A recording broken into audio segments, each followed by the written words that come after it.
The kingdom of Eldoria, a land kissed by the sun, nurtured by flowing rivers.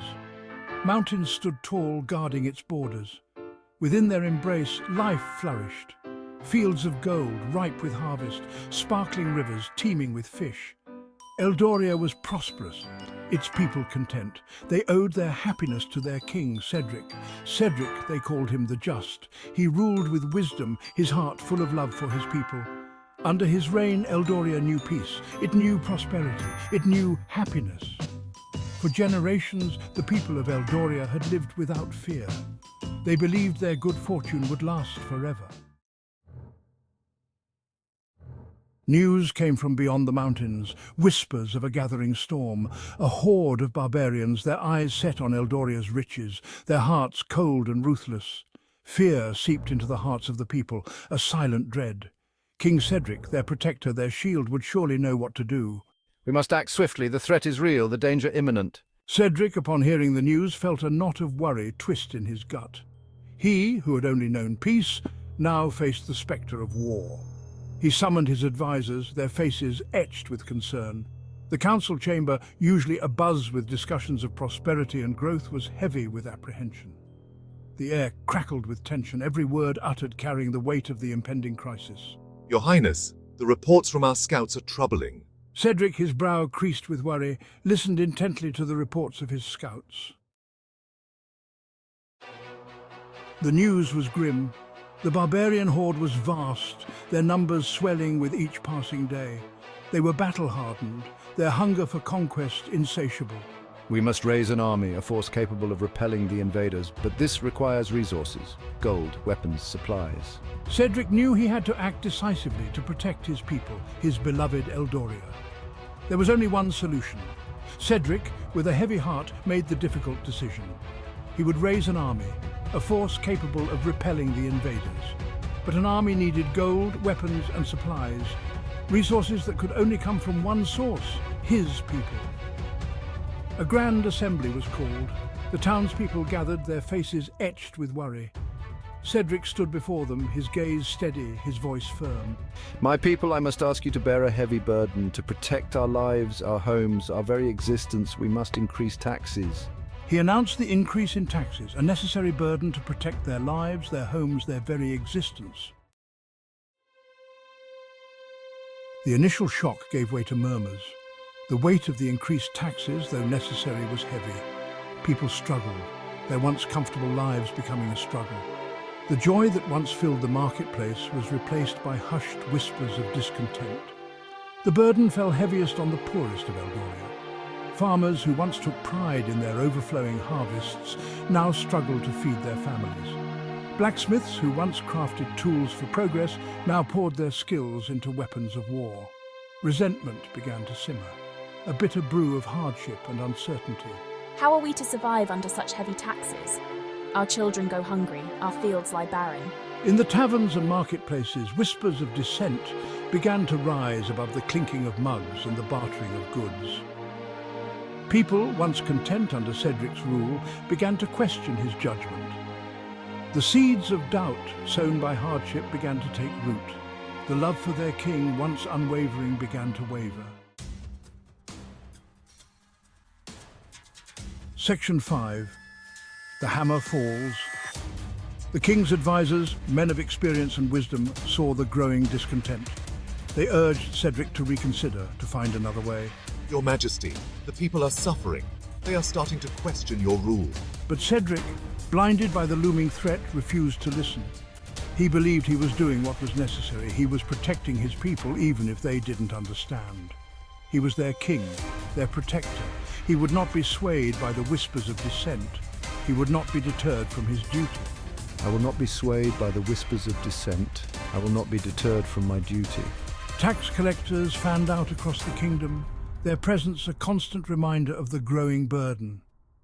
Those who could not pay were imprisoned, their pleas for leniency falling on deaf ears.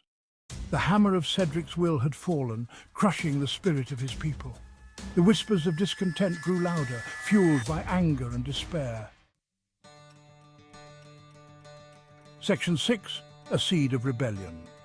From the ashes of suffering, a spark ignited.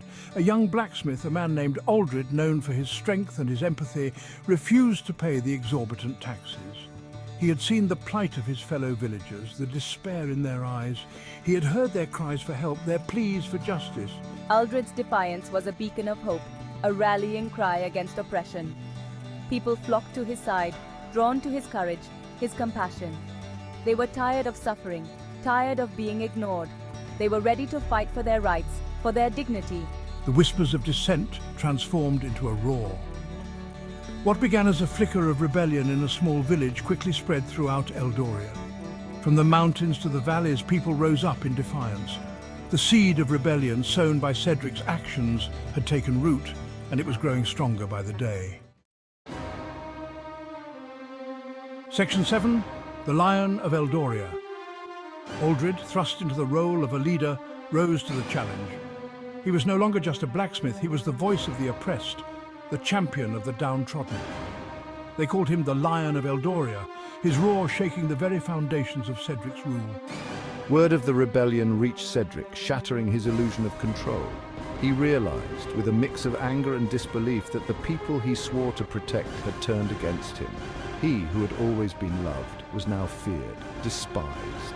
The council chamber, once a place of thoughtful deliberation, was now filled with the clamour of war.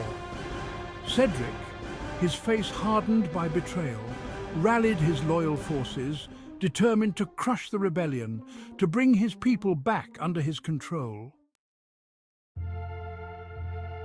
Section 8. A Kingdom Divided. Eldoria, once united under Cedric's rule, was now a kingdom divided. Brother fought against brother, friend against friend. The once vibrant tapestry of Eldoria was torn asunder, stained by the blood of its own people. The rebellion, fueled by righteous anger and a desperate hope for a better future, swept across the land like wildfire. They fought not for conquest, but for freedom, for justice, for the right to live with dignity. Cedric, blinded by pride and a sense of betrayal, refused to see the plight of his people. He saw the rebellion as a personal affront, a challenge to his authority. He vowed to crush them, to teach them the price of defiance.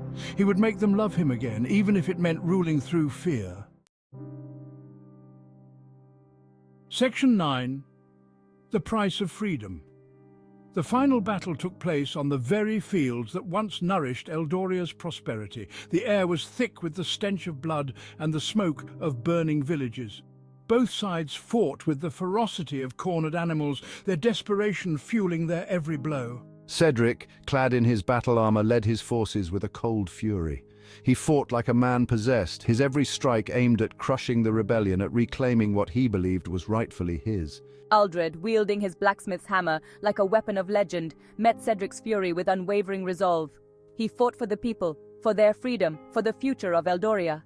The clash of their weapons echoed across the battlefield, a testament to their unwavering determination.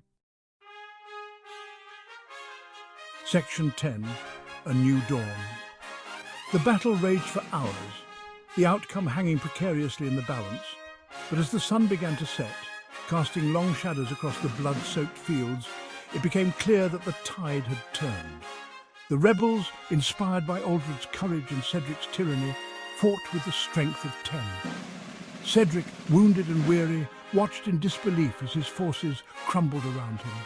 His dream of crushing the rebellion, of reclaiming his absolute rule, lay shattered at his feet. He had underestimated the will of his people, their yearning for freedom. The Lion of Eldoria stood triumphant, his hammer raised high, as Cedric's forces finally broke and fled. The people, their faces a mixture of relief and grief, cheered for their fallen king, their fallen neighbours. The price of freedom had been high, but they had won. A new dawn was breaking over Eldoria, a dawn of unity, of justice, of hope.